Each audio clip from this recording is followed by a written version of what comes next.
আমি কিন্তু মাত্র ৩,০০০ টাকার চাকরি করতাম। বা আমার বাবার একটা বাইক ছিল, বাইকটা হচ্ছে 18 বাইক, ডায়ান। এত ঝাংড়ি বাইক আমি জন্মেও দেখি নাই। স্টার্ট দিয়ে এখান থেকে যাই 1 কিলো গিয়ে আবার বন্ধ হয়ে যায়, ওখানে গিয়ে আবার এমনে ঝুঁকাই, তেল আছে তাও চলে না।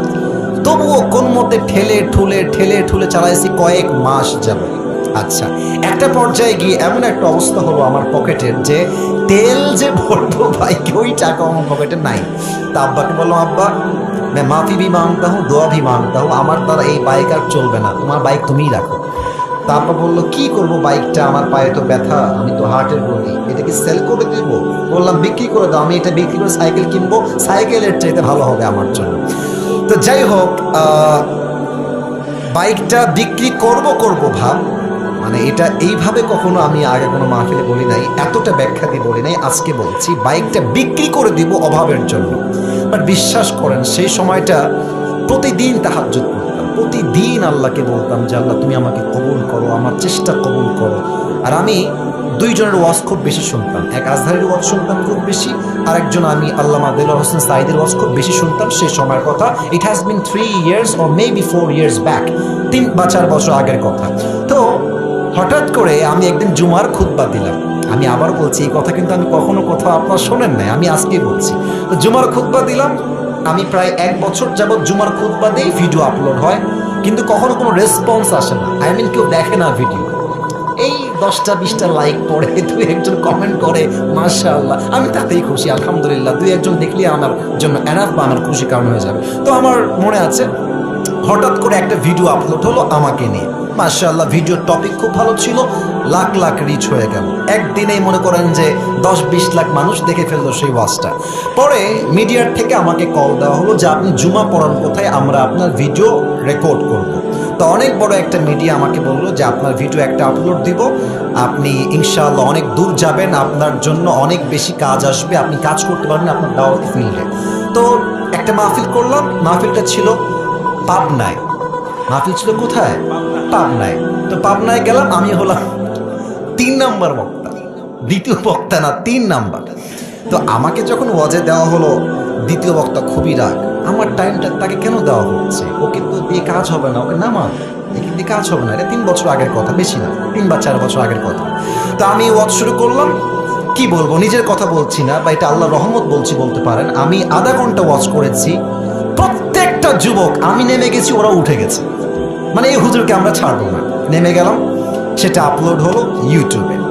হঠাৎ করে একদিন আমার বাসা ছিল রাজশাহীতে, রাজশাহীর আমাদের মেইন শহরে বাসা, আমার আব্বা জুমার খতিব এবং আমার আব্বা একটা মাদ্রাসার প্রিন্সিপাল।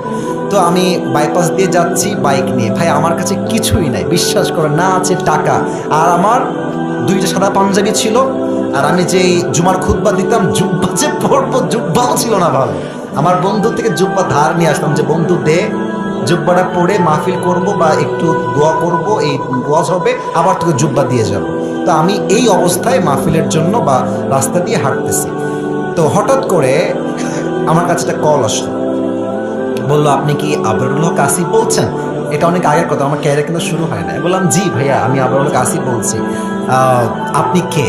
তো বললো যে আমি অমুক জেলার থেকে বলছি, আপনার একটা মাহফিলের ডেট লাগবে। শুনে কলিজায় এত শান্তি লাগলো যে আলহামদুলিল্লাহ, আল্লাহ হয়তো আমার রাস্তা খুলতেছে, এই তো রাস্তা আমার খুলে যাচ্ছে। তা আমি একটু ভাব নিলাম, আমার কিন্তু ডেট মেট কিছুই নাই। বললাম ও আচ্ছা, ডেট নিবেন কবে, আমাকে তো দেখতে হবে ভাই। তো বলছে যে ভাই ডেটটা আমরা 2 মাস পরে নিব, যদি আপনি ডেট দেন তাহলে আমরা। ও তো ভাবছে মাশাআল্লাহ, মিলিয়ন মিলিয়ন ভিউ, এ তো অনেক বড় বক্তা হবে রে ভাই। তো আমি একটু ভাবতাম, আমি বললাম ঠিক আছে, আমি ডায়েরি দেখে আপনাকে বলছি। আমার ডায়েরিতে কোনো ডেটই নাই। তো যাই হোক, পরে সে বললো যে ভাই ডেট কি আছে, ডেট কি হবে, আমি নিজেই, আমার তো ডেট লাগবে রে ভাই। আমি কল দিয়ে বললাম ভাই হ্যাঁ অমুক তারিখের ডেট হতে পারে, আপনি কি ডেটটা নেবেন? তো বলছে অবশ্যই নিব। তো বলছে যে ভাই আপনার হাদিয়া কত? আমি তো জীবনে হাদিয়াই নিই না, হাদিয়া কত বলবো। এখন বলছি যে ভাইয়া হাদিয়া আসলে বলা যাবে না, আপনি বলেন যে আপনি আমাকে কত দিবেন। তো আমার বেতন কিন্তু ভাই মাত্র 3,000 টাকা, এবং 3,000 টাকা এত কম আমার জন্য, বাইকের তেল ভরতে আমার 3,000 টাকা শেষ হয়ে যায়, খাবো কি আর পরবো কি। তো আমার ভাই বলছে যে আপনি একটু বললে আমার জন্য খুব ভালো হয়। তো আমি বললাম যে আপনাদের গত বছরে কে আসছিল? বলছে আমাকে একজন বক্তা আসলো। কয় টাকা দিয়েছেন? বলছে 20,000 টাকা দিয়েছি। মনে বলছি 20,000 টাকা, আর ওকে বলছি ভাই এটা কোনো টাকা হইল?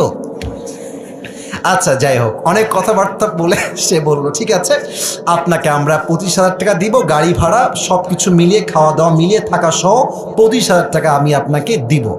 তো বললাম দিব বললেই তো হবে না ভাইজান, আপনাকে তাকে অ্যাডভান্স করতে হবে, না আমি প্রোগ্রামটা কনফার্ম মনে করব কেমন করে। তো বলছে ঠিক আছে ভাই আপনি আপনার নাম্বারটা আমাকে দেন, আমি আপনাকে 5,000 টাকা অ্যাডভান্স করছি। আমি বললাম ইয়ার ইয়ে তো মেরি রাস্তা খুল গিয়া মাশাআল্লাহ। তো বলছে ঠিক আছে আমি আপনাকে দিচ্ছি, নাম্বারটা আমাকে পাঠান। তো নাম্বার দিলাম, 3 দিন কোনো খবর নাই। মনটা আবার খারাপ, জানলাম ডেটটা কি তাহলে পাবোই না।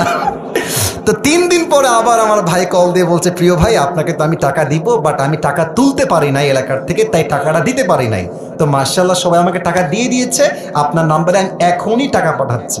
তো আমাকে ওই প্রথম মাহফিলের জন্য 5,000 টাকা অ্যাডভান্স দেওয়া হয়, এবং 5,000 টাকায় আমি আমার আব্বা আম্মাকে দিয়ে দিয়েছি। যাও তোমরা নাও।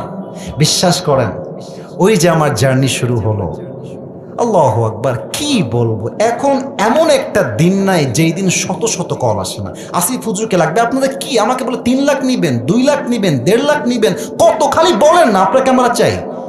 আপনি বলবেন হুজুর আপনি এত লম্বা স্টোরি কেন বললেন? 1 ঈমান, 2 হচ্ছে তাকওয়া। এই 2টা থাকলে বান্দার সফলতা কেউ আটকায় রাখতে পারে না, ঠিক কিনা বলে? ওয়ারযুকুহু মিন হাইথু লা ইয়াহতাসিব, তোমার রিজিক আমি এমন জায়গার থেকে দিব তুমি কখনো কল্পনাই করতে পারবে না। আল্লাহু আকবার।